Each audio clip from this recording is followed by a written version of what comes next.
जय हिंद साथियों। आज मैं आपको एक ऐसे बीभत्स कांड जो भी हाल ही में उत्तर प्रदेश के कानपुर देहात जनपद में घटित हुआ है उसके बारे में कुछ बात करने, कुछ जानकारी देने, क्या कार्रवाई उसके बारे में बात करने के लिए मैं आपके सामने आज वीडियो के माध्यम से प्रस्तुत हुआ हूँ। हाँ जी, मैं जो आप सोच रहे हैं वही मैं बात कर रहा हूँ कि आज मैं कानपुर देहात जनपद के थाना सूली में जो एक बलवंत सिंह नामक युवक का जो पुलिस ने बर्बरता से उसको मारा है, जो हैवानियत पुलिस ने दिखाई है, जितनी हैवानियत हो सकती थी उतनी हैवानियत पुलिस ने दिखाई है, जिसकी वजह से उसकी मृत्यु हुई है। मैं उसी केस के, उसी मामले, उसी प्रकरण की बात मैं करने आपके सामने आया हूं। आप लोग भी विचार करिए कि ये घटना आज बलवंत सिंह के साथ घटित हुई है।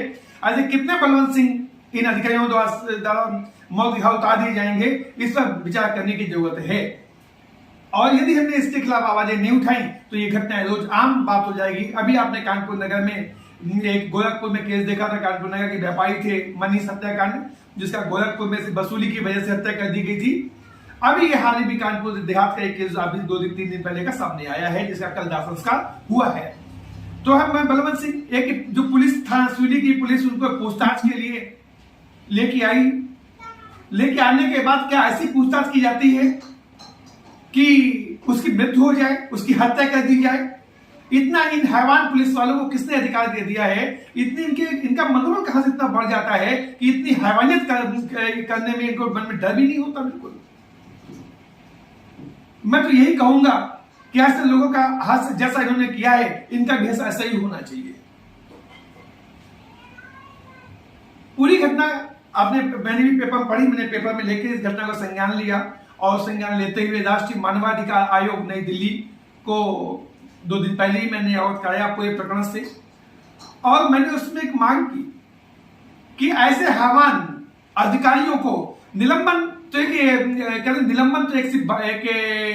परिजनों को बहलाने का, एक झुंझुना देने का सिर्फ एक प्रकरण है। निलंबन एक रास्ता है। इनको निलंबन नहीं, ऐसे अधिकारी, ऐसे हैवानों को बर्खास्त करना चाहिए। इनको एक पुलिस में नौकरी करने लायक नहीं है ये। और मैं सभी पुलिस के अधिकारियों से, जो डीजीपी उत्तर प्रदेश और साथ मुख्यमंत्री महोदय से मैं आग्रह करता हूं कि ऐसे पुलिस वालों को पहले मानवाधिकारों के पाठ पढ़ाए जाएं, इनको बताया जाए मानवता क्या होती है, इनको ये भी बताया जाए कि कैसे इनको ड्यूटी करनी है। ये हैवान बन के जो ड्यूटी करते हैं, तो ऐसे हैवानों को हमारे हिसाब से ऐसे कोई हैवान है जिनके ऊपर ऐसी कोई घटना जिन्होंने घटित की है, इनको तत्काल इस नौकरी से निकाल करके बाहर करना चाहिए। क्योंकि आज एक बलवंत सिंह मरे हैं, अब मरा हुआ है, या कितने ऐसे बलवंत सिंह की हत्याएं आने वाले समय में हो जाएंगी।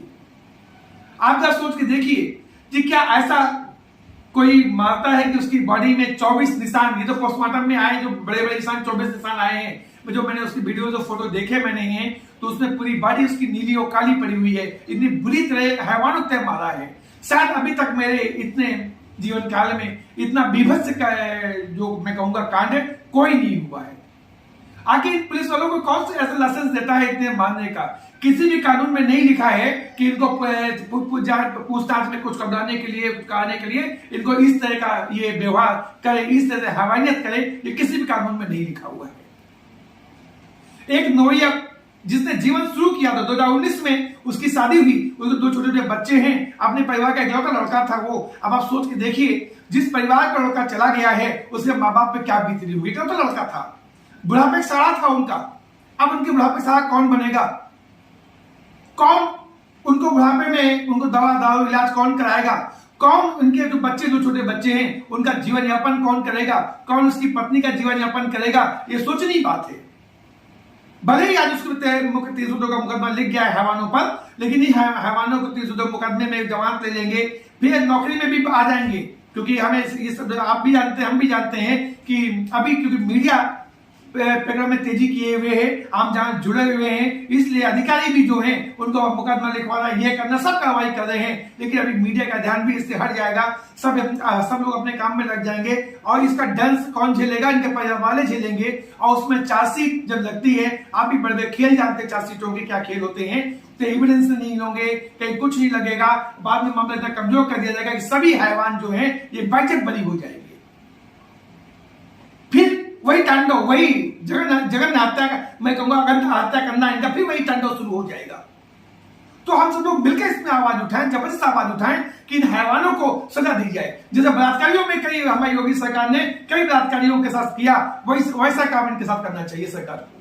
ये भी बलात्कारियों से कम नहीं है, ये भी इतने बड़े हैवान ये जो है हमारे समाज के लिए कहीं भी ये फायदेमंद नहीं हो सकते हैं।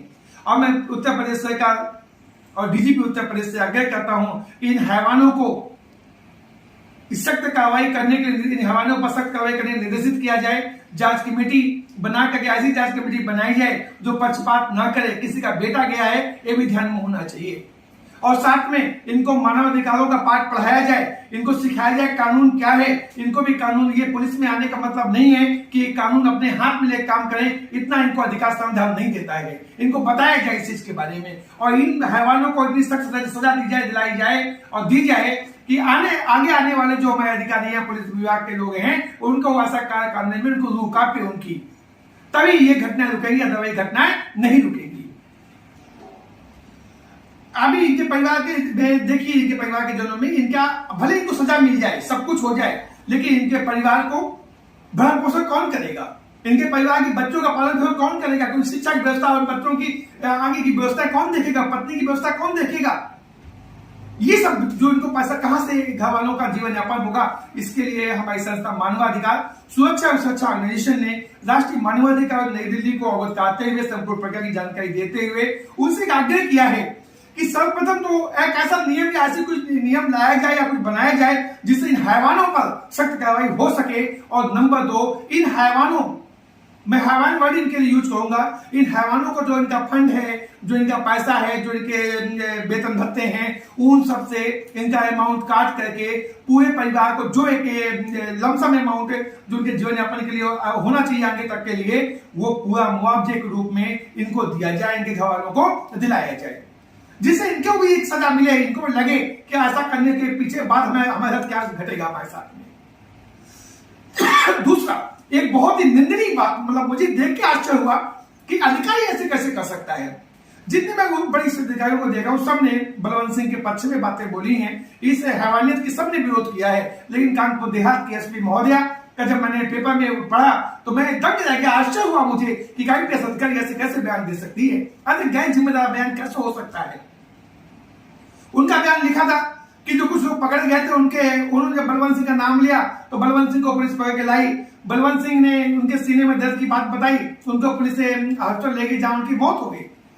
पोस्टमार्टम रिपोर्ट चीख के कह रही है कि बलवंत सिंह की मृत्यु जो है वो हार्ट अटैक से नहीं, वो पुलिस के मार से हुई है। पूरा शरीर काला पड़ा हुआ है, सर पे कई चोटें सर पे आई जिसकी वजह से बेढंग पे उसको कोमम चला गया वो। और उसके एसपी महोदया कह रही हैं कि वो उसकी मृत्यु हृदय में दर्द होने की वजह से हुई। शर्मनाक का बयान उनका है। एक ऐसे अधिकारी का बयान की निंदा करते, हमारी संस्था निंदा करती है।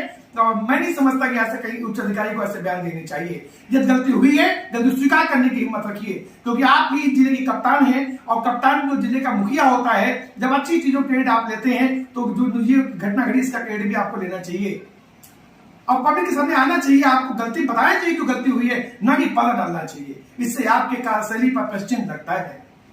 मैंने ये भी राष्ट्रीय मानवाधिकार आयोग के राष्ट्रीय अध्यक्ष से आग्रह किया है कि ऐसे बयान जो दिए गए हैं इनकी भी जांच कराई जाए और जांच करा करके दोषियों को सख्त से सख्त सजा दिलाई जाए और परिवार वालों को मुआवजा दिलाया जाए। और आम जनमानस से मैं अपील करता हूं कि ऐसे दरिंदों के खिलाफ सब लोग मिलकर आवाज उठाएं। नहीं तो एक बलवंत सिंह आज गांव से गया है, हर घर से बलवंत सिंह ऐसी ही हत्याएं थाने में होंगी और हम लोग हाथ पे हाथ रखे बैठे रहेंगे यदि हम लोगों ने आवाज नहीं उठाई। तो हम लोग इससे जो विभत्स हत्या जो हुई है बलवंत सिंह की, इसके खिलाफ हम लोग अपने तरीके से विरोध करें, शांति ढंग से विरोध करें, जो हमारे संवैधानिक विरोध के तरीके हैं उनको अपनाते हुए विरोध करें, जिससे आगे ऐसी घटनाओं पर अंकुश लग सके। और मैं उत्तर प्रदेश सरकार से आग्रह करता हूं कि परिवार को उसकी स्थिति ध्यान में रखते हुए उनको उचित मुआवजा दिया जाए और दोषी अधिकारियों के खिलाफ एक ऐसी टीम बना के जांच कराई जाए कि ये कहीं से भी बच ना पाए। इसी आग्रह के साथ कि हम सब लोग बलवंत सिंह के परिवार के साथ हैं और परमपिता परमेश्वर से प्रार्थना करते हैं कि दिवंगत की आत्मा को शांति दें और परिवारजनों को ऐसा दुख सहन करने की क्षमता प्रदान करें और ऐसे हैवानों को वही इसी के रूप में सजा दे। धन्यवाद।